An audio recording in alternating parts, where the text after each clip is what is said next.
Okay, folks, so these related rates problems that we're about to jump into are problems that involve more than one formula. So essentially, the last step we did in the last couple videos, where we had to substitute some of our givens in to find additional variables, we're going to need to do the same thing, but we're going to use more than one formula that relates to the variables.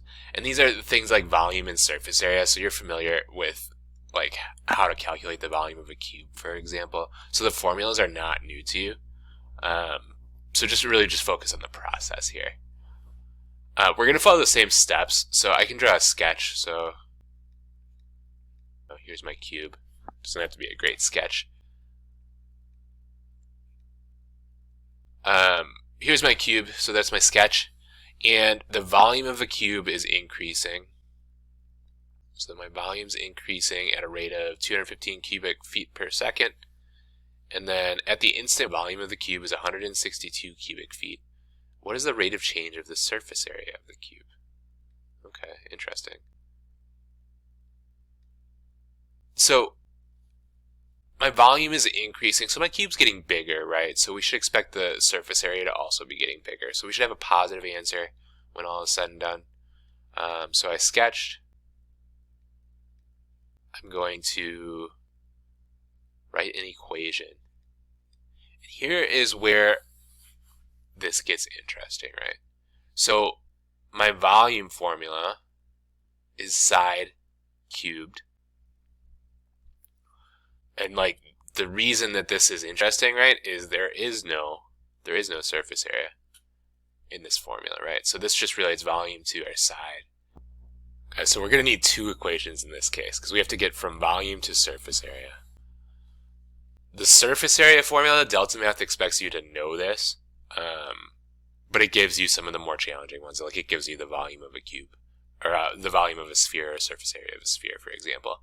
So surface area, and I'm going to call it A to avoid having more than one S in here. Surface area is the area of a side of a cube, so side squared is the area of a square, right? Times 6 sides. So that is the surface area of a cube. So we're going to use both these formulas here. I'm going to start with my volume formula, and I'm going to take the derivative, differentiate with respect to time. So we get dv dt equals power rule 3s squared ds dt, chain rule. Okay, so remember the side length is a function of time as well, so we use chain rule there. And now I'm going to substitute. So let's go back to the text and see what I got. So I got the volume of a cube is increasing at a constant rate of 215 cubic feet per second. So dv dt is positive 215. The instant when the volume of the cube is 162 cubic feet. So volume is 162 cubic feet. What is the rate of change of surface area of the cube? Okay, so what we should notice right away is we don't have everything we need. So I can plug in 215. I don't have the change in side length, and I don't have the side length. Okay. But I have this formula that relates volume to side length. So the first thing I'm going to do is I'm going to say 162 equals side cubed, and then I'm going to take the cube root, right? So I get S is 5.5, or let's say 5.45. Let's not round so much. Okay. So I have that, and then I can plug this in, right? So I can get 215 equals 3 times 5.45 squared ds dt. Okay. And now I can solve for this. I can solve for ds dt. And that's not what I'm looking for. Remember, I'm looking for, I guess, dA dt, but it'll get us closer. Okay. So I'm going to go ahead and multiply these together and divide on both sides to solve for ds dt. And what I get is 2.411. And I skipped those steps to make the video a little shorter, but make sure you know how I got that. So that's my change in the side length at this particular time. Okay. Now we're almost done. So notice I have I know how my side length is changing, and my surface area is a function of that side length.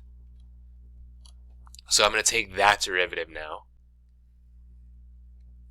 So dA dt is equal to 2 times 6 is 12s, power rule, ds dt. Okay. And then now you probably see where this is going. I just make my substitutions now. So I know ds dt, and I know s, so I just plug them in. So dA dt equals 12 times 5.45 times 2.41. And that's it. We're going to multiply these together, and that's our solution. So dA dt is 157.76 square feet per second. Okay. So the reason these are challenging, and these like are approaching the most challenging types of problems you'll see on the AP exam, is we have to use more than one formula, and we're looking for formulas that relate our variables. Okay, so the reason I picked these two in this example was that they both relate side length.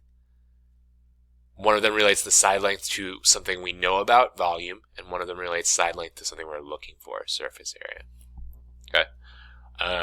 These are all pretty similar as you're working through these. They use different geometric solids, but the steps are mostly the same. So make sure you have this example captured, and good luck.